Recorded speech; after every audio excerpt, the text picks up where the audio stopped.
Parole. Dessiner. Parole. Dessiner.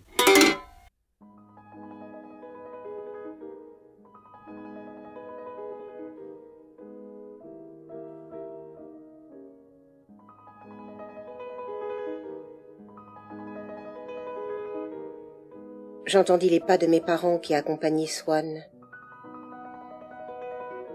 Et quand le grelot de la porte m'eut averti qu'il venait de partir, j'allai à la fenêtre.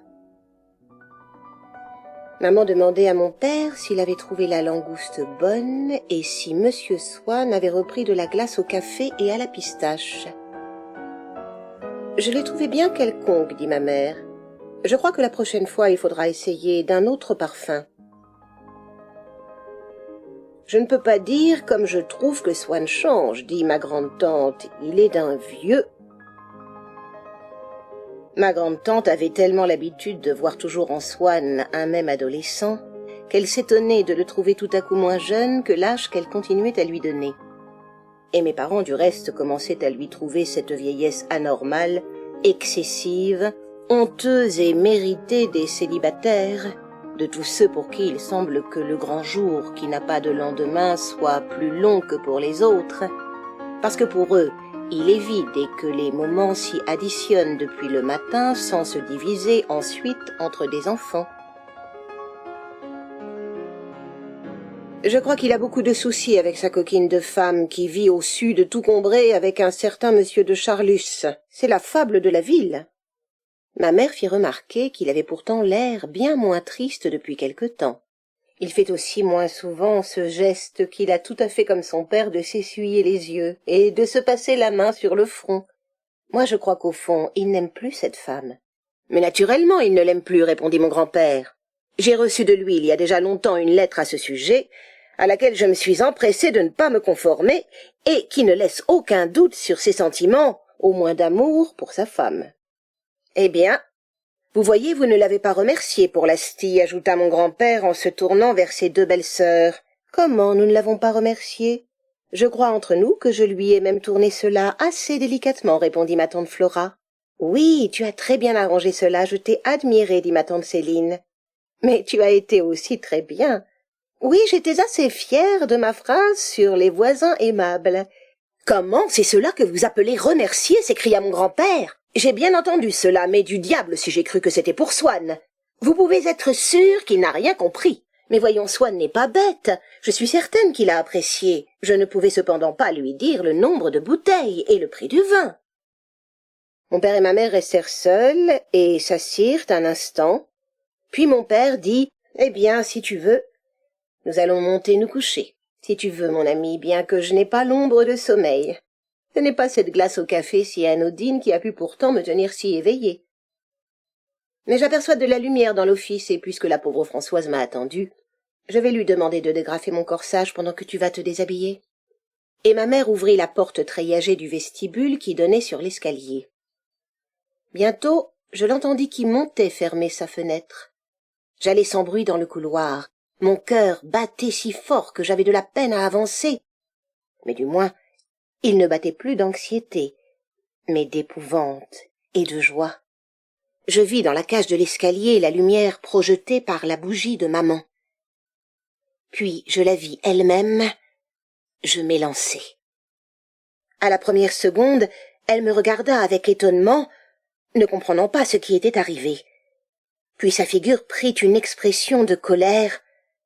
Elle ne me disait même pas un mot. Et en effet, pour bien moins que cela, on ne m'adressait plus la parole pendant plusieurs jours. Si maman m'avait dit un mot, ça aurait été admettre qu'on pouvait me reparler, et d'ailleurs cela peut-être m'eût paru plus terrible encore, comme un signe que devant la gravité du châtiment qui allait se préparer, le silence, la brouille eussent été puérils.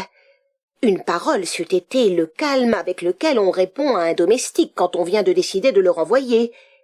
Le baiser qu'on donne à un fils qu'on envoie s'engager alors qu'on le lui aurait refusé si on devait se contenter d'être fâché 2 jours avec lui. Mais elle entendit mon père qui montait du cabinet de toilette où il était allé se déshabiller et, pour éviter la scène qu'il me ferait, Elle me dit d'une voix entrecoupée par la colère, « Sauve-toi, qu'au moins ton père ne t'ait pas vu ainsi, attendant comme un fou. » Mais je lui répétais, « Viens me dire bonsoir !» terrifiée en voyant que le reflet de la bougie de mon père s'élevait déjà sur le mur, mais aussi usant de son approche comme d'un moyen de chantage en espérant que maman, pour éviter que mon père me trouvât encore là si elle continuait à refuser, allait me dire « Rentre dans ta chambre, je vais venir. » Il était trop tard. Mon père était devant nous. Sans le vouloir, je murmurai ces mots que personne n'entendit. « Je suis perdu. » Il n'en fut pas ainsi. Mon père me refusait constamment des permissions qui m'avaient été consenties dans les pactes plus larges octroyés par ma mère et ma grand-mère, parce qu'il ne se souciait pas des principes et qu'il n'y avait pas avec lui de droit des gens. Pour une raison toute contingente, ou même sans raison, il me supprimait au dernier moment telle promenade si habituelle, si consacrée, qu'on ne pouvait m'en priver sans parjure, ou bien, comme il avait encore fait ce soir, longtemps avant l'heure rituelle, il me disait « Allons, monte te coucher, pas d'explication. » Mais aussi, parce qu'il n'avait pas de principe, dans le sens de ma grand-mère, il n'avait pas à proprement parler d'intransigeance. Il me regarda un instant d'un air étonné et fâché, puis dès que maman lui eut expliqué en quelques mots embarrassés ce qui était arrivé, il lui dit « Mais va donc avec lui. Puisque tu disais justement que tu n'as pas envie de dormir, reste un peu dans sa chambre. Moi, je n'ai besoin de rien. » « Mais mon ami, répondit timidement ma mère, que j'ai envie ou non de dormir ne change rien à la chose.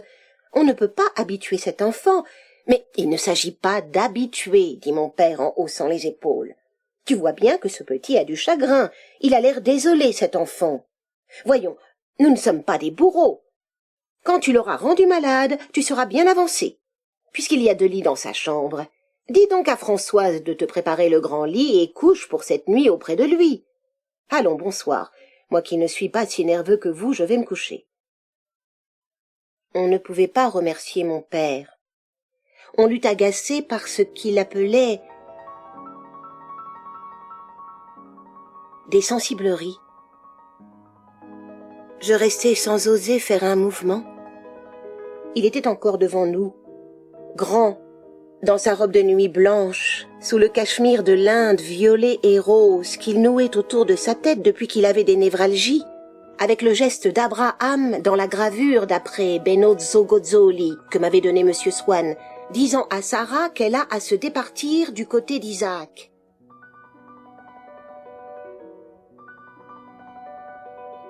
Il y a bien des années de cela.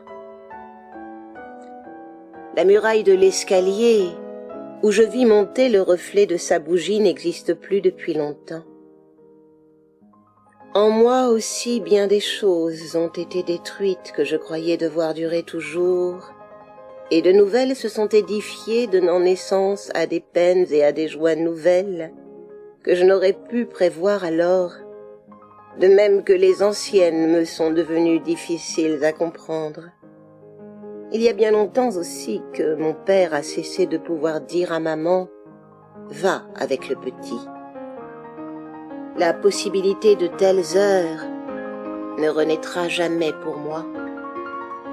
Mais depuis peu de temps, je recommence à très bien percevoir, si je prête l'oreille, les sanglots que j'eus la force de contenir devant mon père et qui n'éclatèrent que quand je me retrouvai seule avec maman.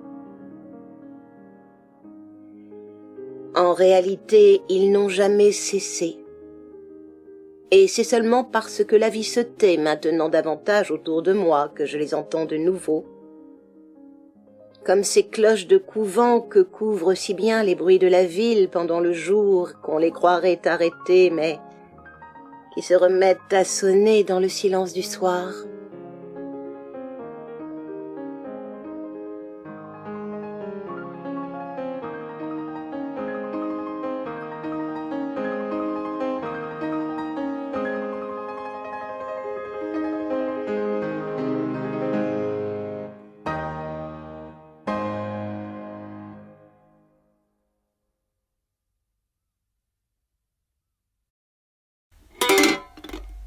Parole. Parole. Dessinée. Parole. Dessinée.